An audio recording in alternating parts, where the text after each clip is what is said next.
Hello, I'm Brad Favreau and welcome to Believe in Biddeford. Today we're here to talk about an upcoming event called Entrepreneurs Week. Most new businesses start with an idea, something that's not being met in the marketplace, or maybe an existing idea where someone finds a way to do something better.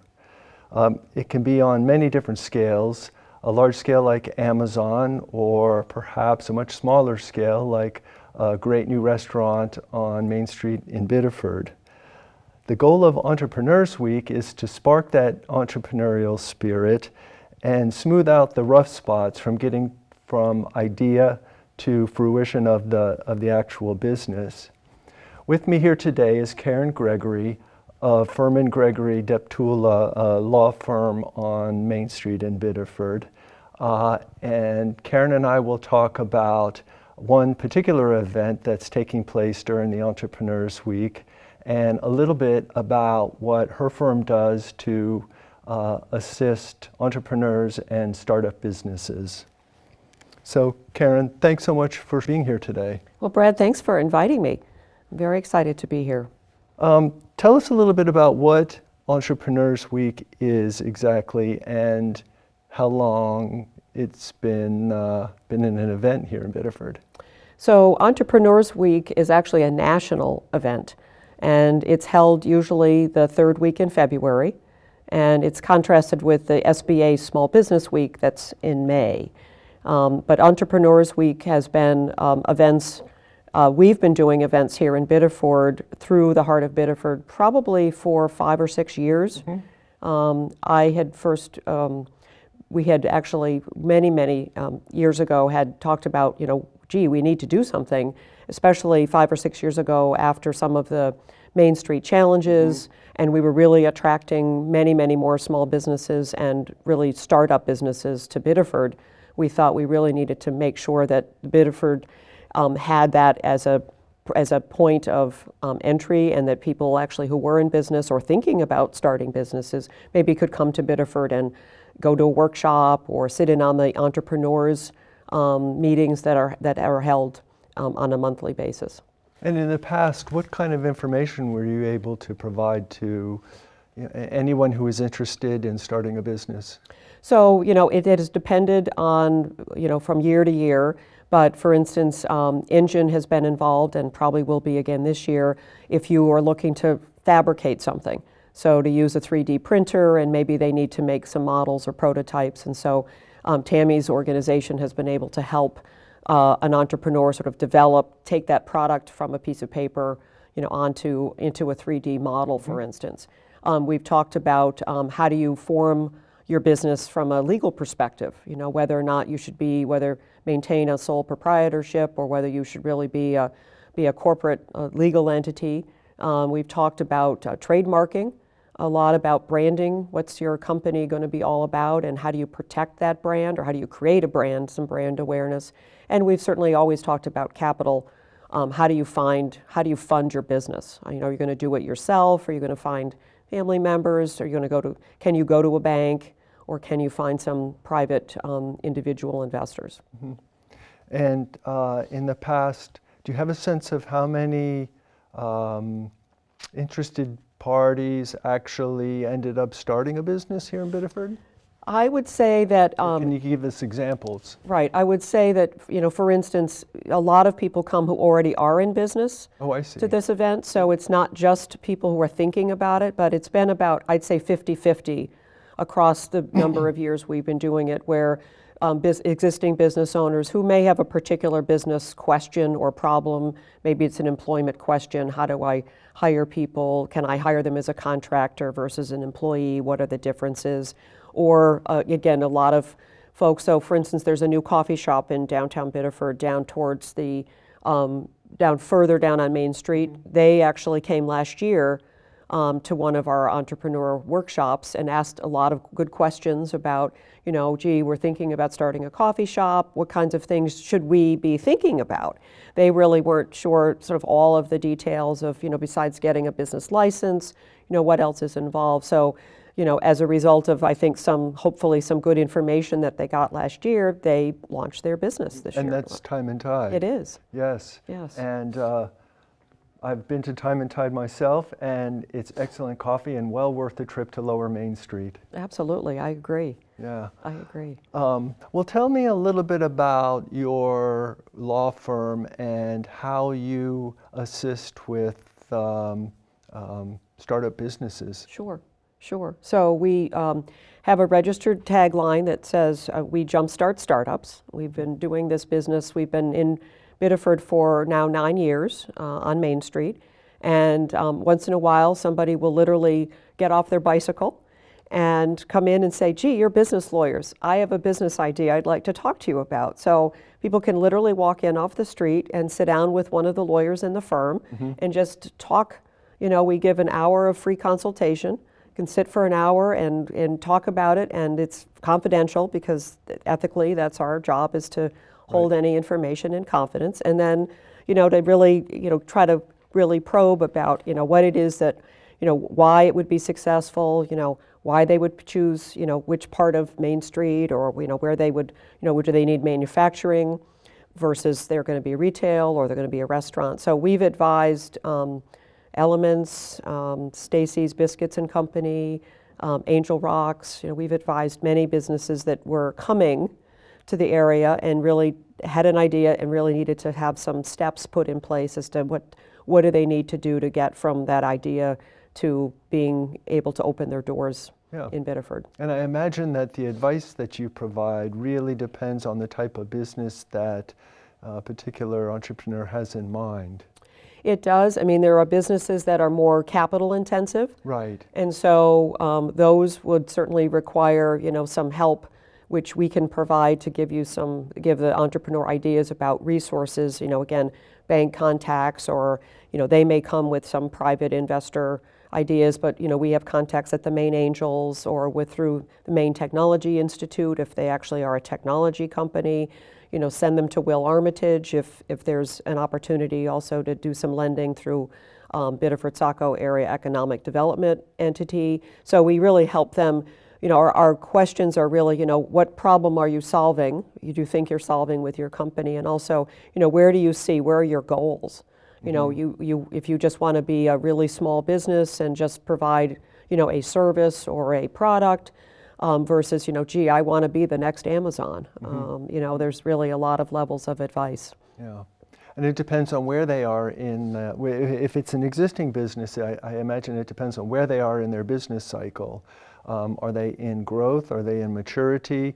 Are they looking for an exit strategy? I imagine there are a lot of questions that come up there as well. That's right. I think that certainly a lot of companies, and many times it's with a small business, you are thinking, gee, I think my family wants to take it over, and I'm not going to do this, but I'm going to bring in my young daughter or my young son, and when it gets time, when that time comes, they need to understand sort of how is that transition really going to happen, and it's not overnight, because even that founder or that owner of that business isn't quite ready. They think they are to maybe go to Florida more, but it's very important for us to counsel them about, here are the steps that you need to take, and here are the issues that you need to think through. And if you don't have a family member, you don't want to close your business. Right. If you've got employees and you've got an established relationship in the town, so how do you do that? Can you find someone to come in and partner with you to help you scale that business? So there's a lot of, people usually come in with questions. They say, I'm thinking about this, or I have this problem, and we really try to be good, responsive problem solvers and really help them really make the right decisions. I mean, we're not going to decide for them, but we try to give them the tools to make good decisions. Good, because I imagine at a certain point, a successful business has a lot of people depending on them, whether they be employees or customers. A lot of people depend on that business, so you have to be sensitive to, growing, maturing, and exiting the market. Right, that's right. And I mean, there are some companies that have come here where the founders had this really interesting idea, or they actually had identified a technology or a company, an established company that was thinking of going out of business, and they approached us and said, we think we want to go buy that company. can you help us put together a set of terms and how we would fund it Sure. to be able to go back to this company. And I can think of one in particular that is done very, very well, where they actually they bought out a company that was really going to close, and all the employees came along and the technology came along, and it's been a really successful growing business in Biddeford. Can you tell us what that would business be it is? Deepwater.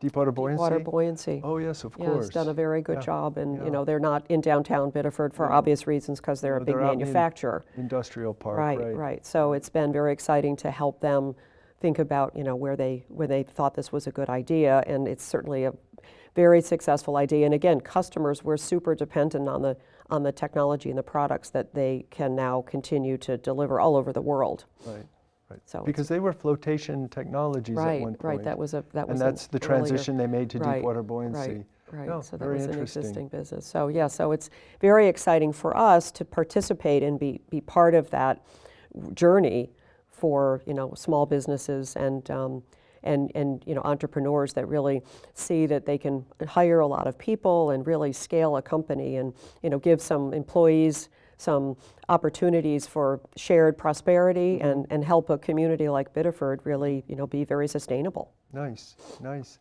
Now I know that your role in Entrepreneurs Week really is limited to the final day, February 22nd. Is that right?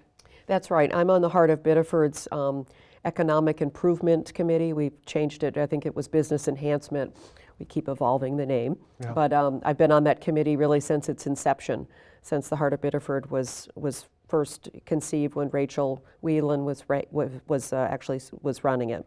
And been very interested in, again, how do you put together a workshop during that week that is going to both maybe inspire people to think about Biddeford as a location for their new business, or be available to help an existing business who may have a particular set of questions that new challenges and or opportunities. So the February 22nd will be from 7:30 in the morning to 9 a.m. Will be hosted by Biddeford Savings. So Jeannie Holt, who's the new CEO, is going to be moderating a panel of women business owners, and it's going to feature Biscuits and Company, Stacy Cooper, and the woman that owns the White Door store, who is in the process, I believe, of relocating to Elm Street. Sadly, yes. Yes, I know, but I guess that works better for her for parking. Right. And then I will be also speaking as well with them and really just enhancing what they're talking about in terms of how they got their business launched and sort of the challenges and opportunities of now growing and scaling a business. Like in Biscuit's case, they've continued to expand and grow. And just be able to field questions when we've done these workshops and really focus more on women's business. As we look around, we see a lot of the ownership or co-ownership of businesses in Biddeford are women, women leading them or co-leading those efforts. So we're excited to continue to attract women entrepreneurs to the Biddeford area. So we'll just have a discussion, a short panel discussion, and then open it up for Q&A from people who participate, and hopefully, we'll get 20 or so people, because that's pretty much typically we've seen about 20 or 30 people come to these programs. What obstacles or challenges do women face that perhaps a man in the same business sector looking to open up a small business firm? What obstacles do women face that a man might not? So I'd say two of them particularly. One is that oftentimes there's a presumption that they will grow a very scalable business. They'll really be interested in that. Women might just want to be a small, they don't have any grand ideas about how to grow or how to scale, that they just are going to do this for a lifestyle business. So there's a lot more, I would say, people that believe that women don't think about, they just think about a very small lifestyle the intention, business. it might so be the intention, different. right. And also access to capital. That's always been a huge issue for a lot of women because of the networks. Most of the capital sources, especially when you look at private equity, where people are actually putting in private capital, is oftentimes very, very hard to access private investors, and most of them are men, and so unless you're in those male networks like the Maine Angels, there's a few women in the Maine Angels, but not, it's predominantly made of 60 people, and I would say 50 of them are men. So if you don't know the Maine Angels, or you don't know perhaps men who are in, you don't know John Burns at the Maine Venture Fund or Nat Henshaw at CEI Ventures, you may not know how to go about accessing potentially those sources of capital. So it's potentially a matter of lack of networks on the part of many women, young women entrepreneurs. It can be, or just again, I have been, I've been actually in, and I'm in currently in a private equity fund that's being launched as we speak. And what is very evident is that oftentimes, again, if you don't know someone, someone doesn't just drop you a mail or an email and say, gee, I'm starting a business. Usually those are not looked at unless it's come in from a warm referral. Yeah. So if someone calls me and I look at it and say, wow, Nat Henshaw at CEI Ventures, you should be looking at this, I will call him and say, I've just met with this fabulous entrepreneur.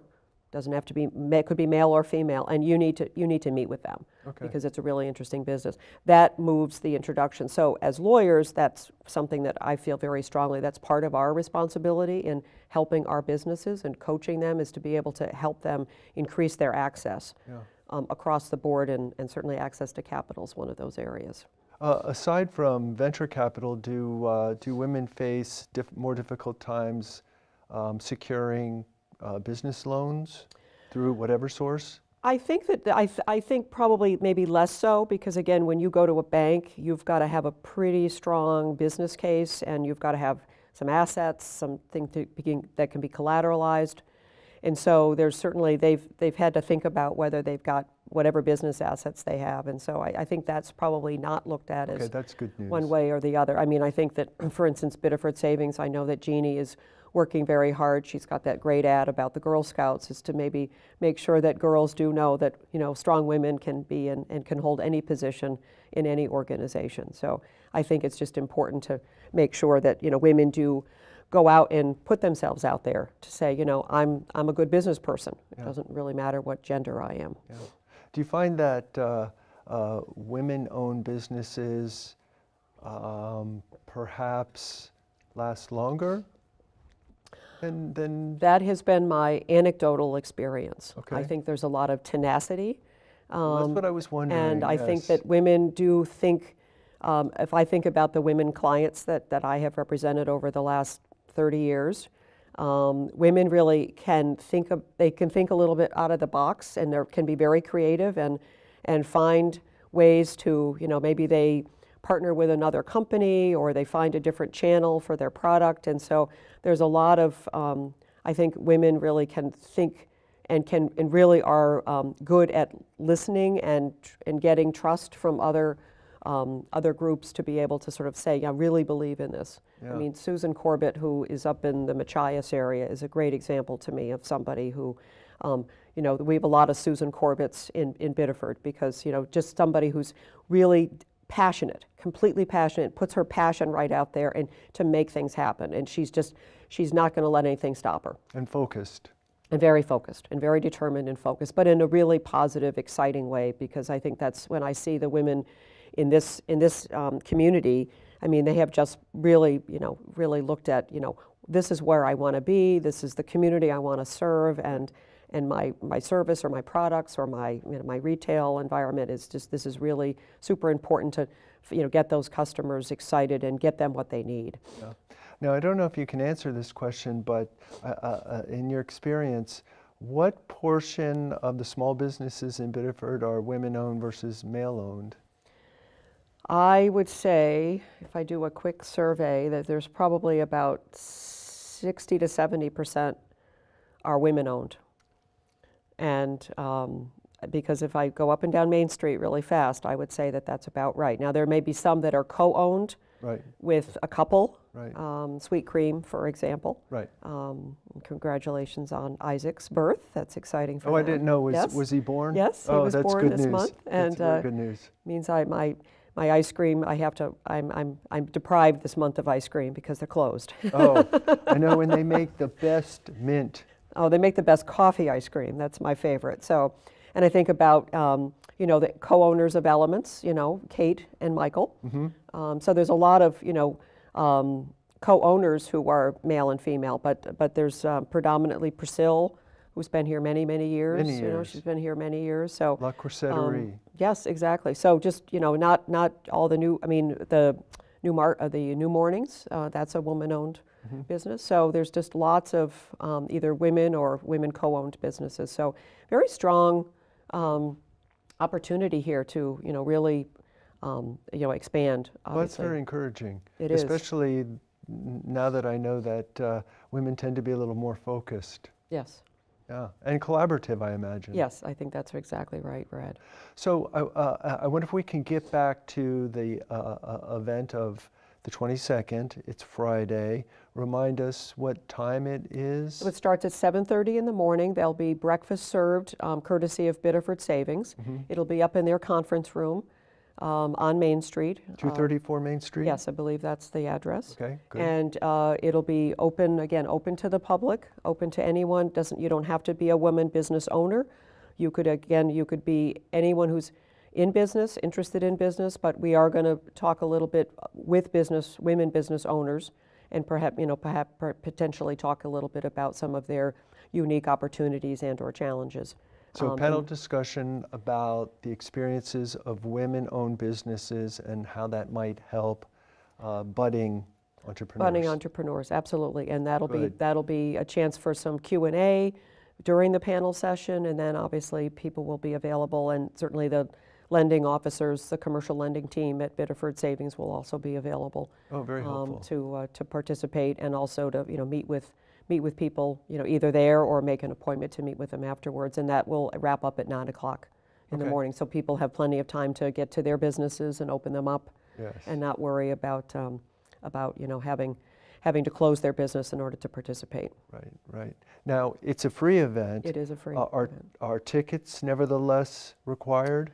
I think probably the best thing is to go on the Heart of Biddeford website and make sure that there isn't, I think they probably have some capacity issue about how many people they could accommodate in the conference room. I haven't seen that, but Delilah will probably be able to update the website in February next week when we start thinking closer to February. Okay. Well, I'll research that and get a web address that will help answer that question. Now, earlier that week, it is indeed an entire Entrepreneurs Week. Yes. We've been discussing one event on the last day of the week.